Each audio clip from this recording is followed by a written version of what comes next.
さん本間の前にひらひらするのはなんじゃいな。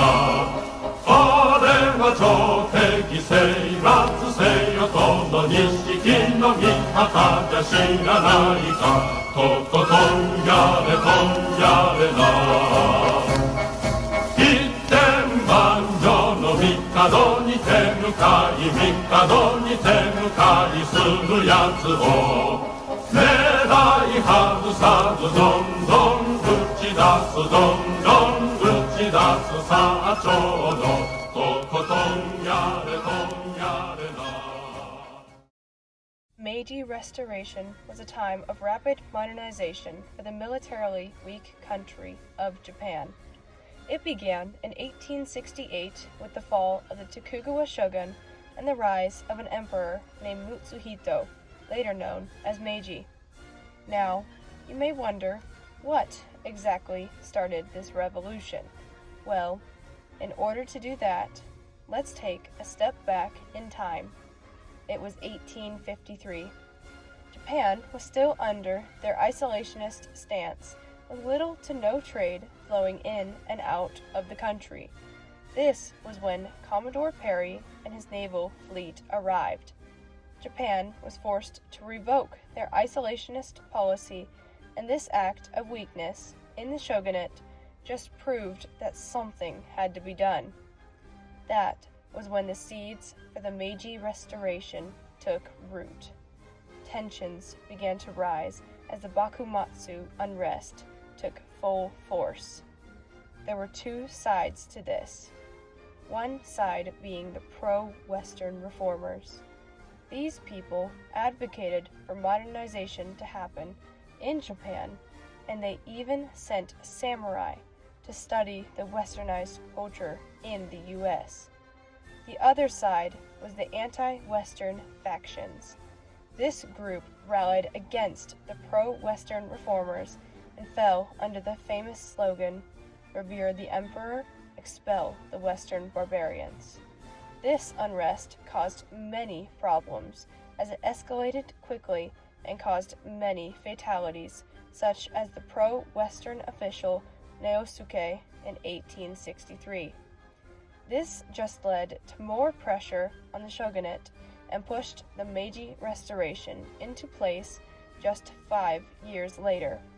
Through economic, political, and social revolutions within the Meiji Restoration, Emperor Meiji led Japan through it all and spurred Japan on its way to become the country we know today. An important part of the Meiji Restoration was the economic revolution. A key part of the economic revolution was the Meiji land tax reform of 1873. This tax, according to scholars, is known as the single most important reform of the Meiji Restoration. This tax replaced the complex Tokugawa tax system with a simpler and more efficient land tax system that was vital to meet the political needs for the emerging modern state. The government, with this tax, determined the monetary value of 85.44 million parcels of rice paddies and other types of land. This tax also issued 109.33 million certificates of land ownership to the Japanese people. The political revolution was another piece of the Meiji Restoration. This part of the restoration began a few months after the overthrow of the Tokugawa shogun in 1868 with the Charter Oath. The Charter Oath was a short yet very important public document that laid out the basic foundation and framing for the Constitution and laws. There are 5 main points to this law. First, assemblies shall be widely established and all matters decided by public discussion. Second, all social classes would unite as one and carry out the administration of affairs of the state. Third, the common people would each be allowed to pursue their own calling with no discontent.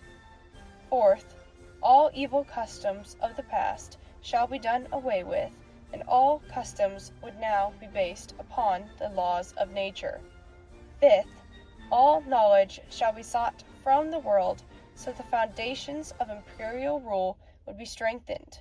Later, in 1889, the Meiji Constitution was written based on these principles, with the Emperor Meiji saying, "A fundamental law of state to exhibit the principles by which we are to be guided in our conduct, and to point out what our descendants and our subjects and their descendants are forever to conform." The Social Revolution was a final piece of the Meiji Restoration. It was a key part of the Meiji Restoration because this social revolution is what paved the way for the rapid modernization of Japan, as well as set the new government up for success. In 1872, Emperor Meiji and President Grant of the United States exchanged a series of letters in which Emperor Meiji notified Grant that he was sending men to observe American industrialization. This was called the Iwakura Mission. This mission is what influenced Japan's own modernization. A second key part of this social revolution was the Code of the Okaya House. This code was 4 rules children and adults were told to follow during the Meiji Restoration. The first was to remember your duties to your parents because our parents are the cause of our existence. The second was to honor your superiors because everyone should know the difference between superior and inferior. The third was to instruct your descendants because your descendants must know honor, obedience, and respect. The fourth and final was that you must be content with your way because every class has their own way, and the way of your class was the true way. A final piece of the social revolution of the Meiji Restoration was the abolishment of the samurai class. Armies were dispatched across Japan to confiscate swords and other weapons that could be used to overthrow the government. This act was later called the Sword Abolishment Edict of 1876. With this act, anyone in the public was banned from carrying a sword or other weapons. The only exception to this law being former lords, military personnel, and law enforcement. Later that year, the Daijo Khan passed the Haito Edict, which extended the ban of carrying swords in public to the former samurai, now known as Shizoku. The Meiji Restoration had a major impact on the modernization of Japan and planted the seeds that would eventually grow into an unstoppable empire. With the overthrow of the old government and the establishment of the new, Japan rapidly went from a militarily weak country to a strong military empire that conquered nearly all of East Asia.